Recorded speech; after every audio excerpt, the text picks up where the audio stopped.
Test, test, test. Hope this works. Now, this stream of mine will be talking about High Garden Spice as a TV show. Hold on, man, it's a lot harder than I think.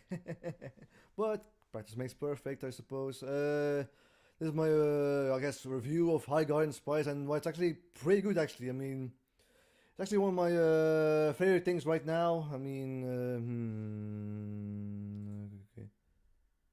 Hold on. Yes, I think that's probably now better. I hope now again, like now, of course, the premise of High Garden Spice is that's a fantasy setting with a now despite its occasional swearing and blood, it's usually through it's a fantasy setting usually through a very cutesy and slice of life setting.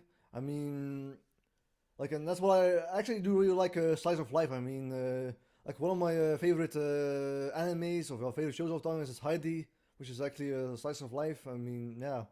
I mean, a lot of times it's just characters talking about things. I mean, sure, there is combat, but now one of my main draws of this show is actually the characters. Like the characters actually, not just with the main characters, but also the supporting characters. I mean, I love like pretty much all the characters, but may, other than maybe a few exceptions that I don't care for. Like yeah, things like those mermaids. I mean, they were okay, I guess, but whatever. But maybe I'll just start with the main character, Rosemary. Now, at first glance, she's a hold on. Usually, I guess, strong spirited, but somewhat dim-witted main character. But if you actually go throughout the course of the series, she actually has maybe a lot more nuance than you actually might think. I mean, sure, like I mean, there are many, I guess, easily excited but somewhat different main protagonists. I mean, they're very common, but however, hold on, I do think that Rosemary has a unique flavor to it that is unique to her. Actually, I mean, like for instance, I mean, I think one of her traits is that she has ADHD. I mean, she can sometimes be a little scatterbrained sometimes, like not always be like focused. She doesn't always get focused, but however, none of the however she can be actually fixated on one thing. Like I think it was episode 7, like the Halloween festival. No, let's call it that. I mean, the fact that she's very fascinated by dragons. I mean, the fact that she knows a lot about dragons. That I mean, like she's very well. Maybe like she can be know about things if it interests her. That yes, should I say? Yeah, again, like I mean, heck, which isn't like always like super exciting or like adventure or like a friendship or whatever. You know, like I mean, she just shows signs of maturity. I mean, like in the second final episodes, again, spoilers for the zero people that are watching. Uh, and the fact that she like the gang that Rosemary's gang had to stop had to capture a dragon a sea serpent that has gone rogue, but to circumstances it was mortally wounded, but again it was because well actually it was a good sea dragon, but it got turned evil by the rot. No, hold on here. However, the fact that can do stage I won't say accomplice, but accidents should we say which kind of traumatizes her. Like, however, the fact that the serpent couldn't be healed anymore, Rosemary makes the quickly makes the decision to again end his misery. Actually, I mean, yeah, the fact that she was willing to make that choice with almost I guess very with zero silliness, should we say? I mean, again, I mean, I'm fumbling over my own words. Yeah. I mean, the streaming is a little very hard for me. I mean, I get always again. Some signs from maturity. I mean, like yeah, or the fact that that Sage didn't want to be around her for the time being.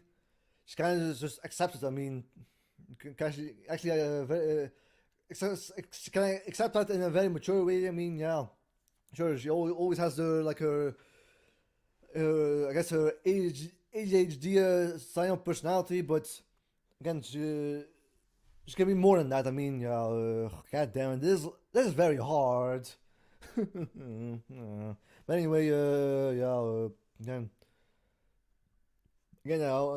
last example is that in the last episodes, she's gonna be proven to be actually very smart. Actually, I mean, very smart. I mean, she will never be book smart, but like Sage, but I mean, in the last episode, she can be proven to be actually she can think on her feet. I mean, like you can proven to be thinking on her feet. I mean, yeah. Again, there's of course Sage. I mean, who's a lot more reserved. I mean, she is a complete contrast what Rosemary actually has. I mean, she's more, I guess, book shy. I mean, again, yeah, man, this is not easy. Anyway, like, yeah, she's more book shy. She's, I mean, I guess her thing is that she, hold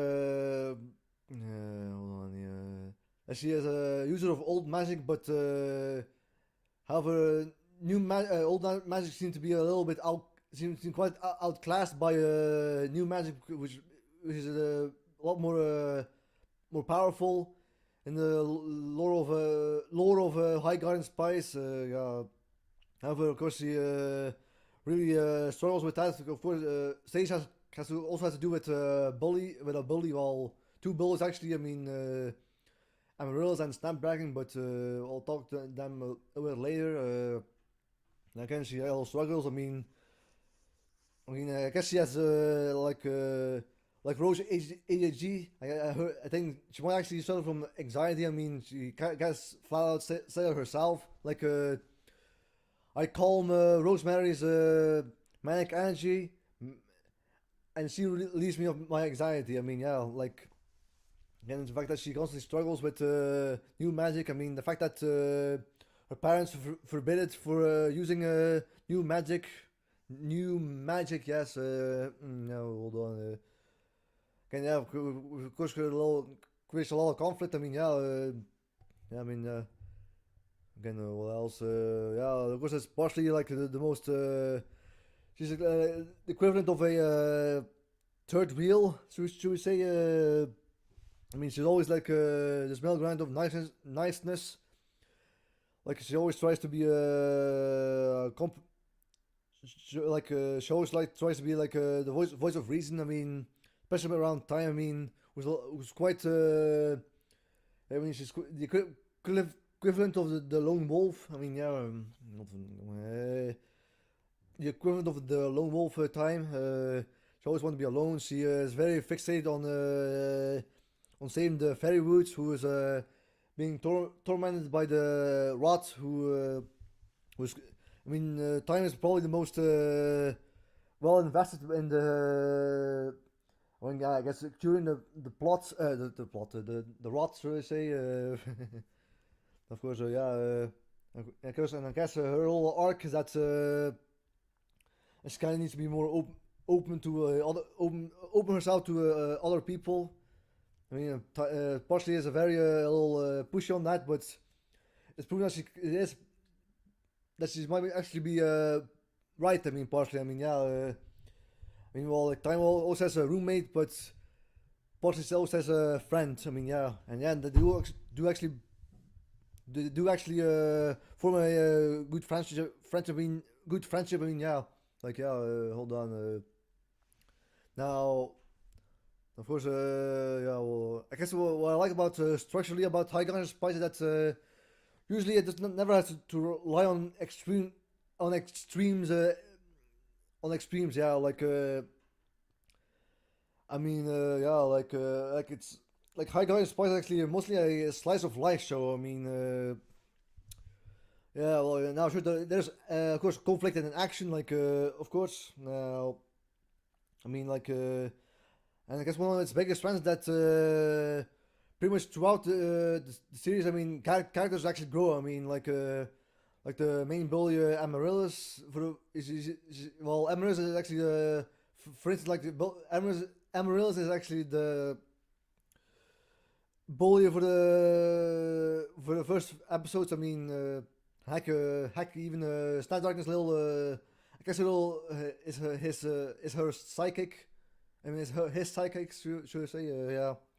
However, I mean, I guess, however, like in no, hold on, like in the last first of all, yeah. May first I guess she's gonna be the constantly be a bully, but she actually one of the first things that happened as well, second things should I say is that hold on, oh, man, not easy. Is yeah, that she actually comes actually part of the group of the yeah of the High Guardian Spice group, yeah, and also with for instance, she's actually has good friends with Snapdragon, who's at first seems also to be kind of like a Emerald's sidekick, but if you actually know him better, he actually is a very compassionate but although person, but to his hard exterior, he doesn't always want to show that actually.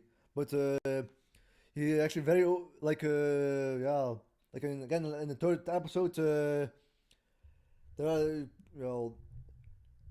when Sage calls Emerald about her bad behavior. I mean, like Snapdragon grows a crush on her, and actually she actually want he actually wants to make a deeper connection with Sage. Now it didn't always start off well, but they actually do grow a real friendship. I mean, with Sage actually, and hold on, of course there's Snapdragon. What is I guess it's transgender arc. I mean, the fact that he always wanted to be like he wants to be like a more tender and feminine, but to his upbringing, he always tries to show a tough exterior, and and in fact that he needs to be more, in fact, I guess be more allowed to be more open by his, I guess her now feminine side, I guess, yeah. Yeah, the fact that, or heck, even at the Emeralds, despite her snarky and bully persona, she does actually does does genuinely care about Snapdragon's well-being. Yeah, and then like so many characters actually go to an arc. I mean, yeah, of course, Rosemary fighting her mom. Maybe, the fact that she grows to be a leader. I mean, like especially in the last episodes, the fact that Sage has to learn new magic. The fact that she needs to, what I guess in general I guess a consistent theme is about living up to someone else's expectations. Expectations. I mean, like Rosemary, Rosemary living up to his mom, like looking up to mom, Lavender's Rosemary's mom. Like when she was a great warrior. I mean, trying to live up to that. Like Sage having to deal with. I guess Sage had to deal with. I guess more traditional parents that despises new magic. Partially trying to want to do her own thing, but her parents wanting her to come back, take care of the kids. I guess time wanted to fix the fairy roots, but the fact that she is separated from her dad and again from fairy roots, who was trying to fix the fairy roots, or well, again, and Snapdragon, his again trying to be like his upbringing was to be more tough and I guess manly. And but again, the fact that Snapdragon wants to be more tender and feminine, I guess, and I guess they're all asking, will I disappoint my parents? I mean, like all the characters go through that. I mean, yeah. Now I'm not sure about Amaryllis. I mean, I guess her parents was a little, I guess, potentially neglectful, or that could be my interpretation. Yes, again, yeah, again. I also think that like the side characters also very good. I mean, like one of my favorites is Professor Caraway, who I want to describe as a casual, confident attitude towards everything. I mean, like when he tries to reason with Snapdragon, like his I guess when he attacked Cal. When he tries to, I guess, reason with it, and like trying to reason with it. I mean, trying to reason with Snapdragon. I mean, yeah, and again, I guess it felt genuine. Should I say yes? Yeah. Hold on. Yeah. What else? Yeah.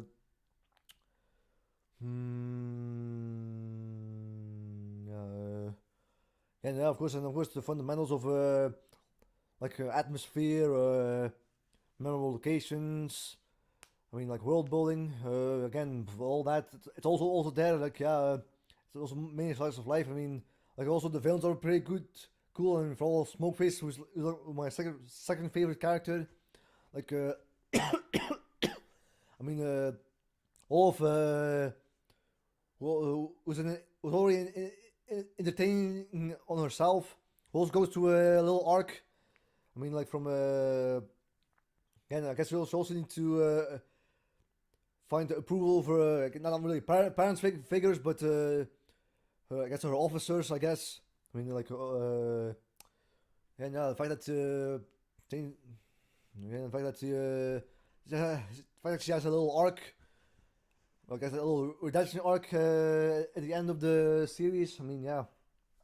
Again, yeah.